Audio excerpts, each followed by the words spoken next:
In those first two videos, we talked about screening for the deep squat pattern, then some corrective strategies if we notice any dysfunctions in that basic pattern, which involves upper body extension combined with dynamic lower body loading. All of that, especially in gymnastics, running, and swimming, especially with turns, all of that's building toward the more dynamic elements of jumping and landing. That deep squat pattern, as we tested it, as we corrected it, forms the basis for safe execution of jumping.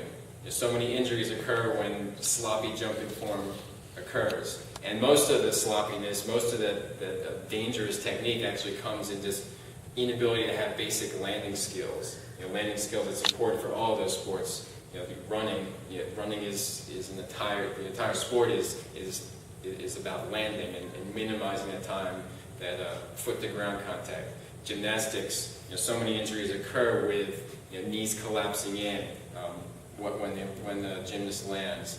Swimming, not so much injuries on the turns, but we want to get in and out of those turns as fast as possible, and that landing skills as far as being able to get that foot on the wall and get it off the wall quickly will really make a big difference. It's not so much about powering off the wall as hard as we can, but just minimizing that foot-to-wall contact time.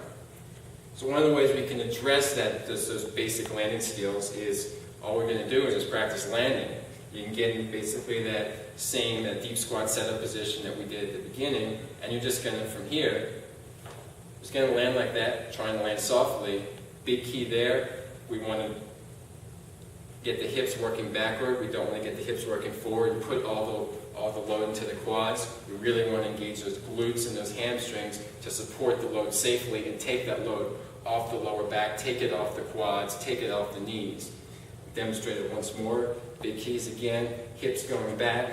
We want a nice soft landing, good alignment all the way around. Shouldn't be too hard, but you notice a lot of people, especially a lot of young gymnasts, as they're growing, they'll get to do something like this. I'll show it to you again.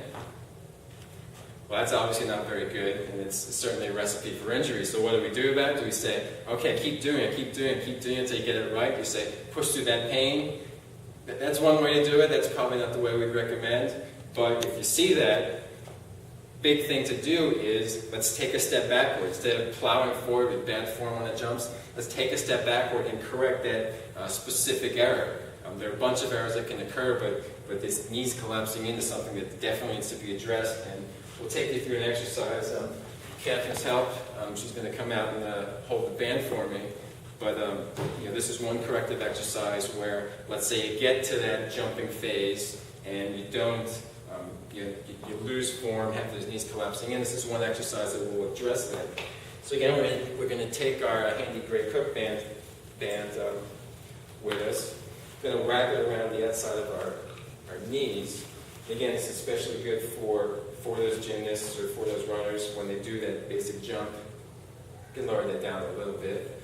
But when they do that basic jump and have those knees collapsing in. Now, what is this actually doing? This band is actually forcing my knees in. It's forcing me, if I just let the tension go, those knees collapse in.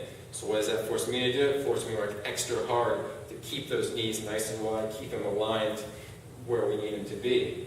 So basically then we're going to set up with the same deep squat, the initial setup position. Adjust that padding a little bit. And from there, just going to do the same deep squat that we were doing before. As I get to the bottom here, working extra hard to keep those knees in good alignment and not collapsing in. I don't even need to think about it because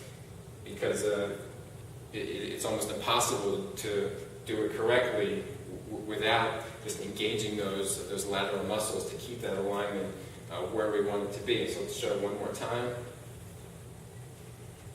So that's one way to correct that collapsed knee pattern that we sometimes see when we move from the deep squat to the more dynamic landing skills in the more sport-specific applied arena. It should go without saying that if we see any of that, any of that knee collapsing, we're going to correct it with some of the basic corrective exercises before we get into jumping.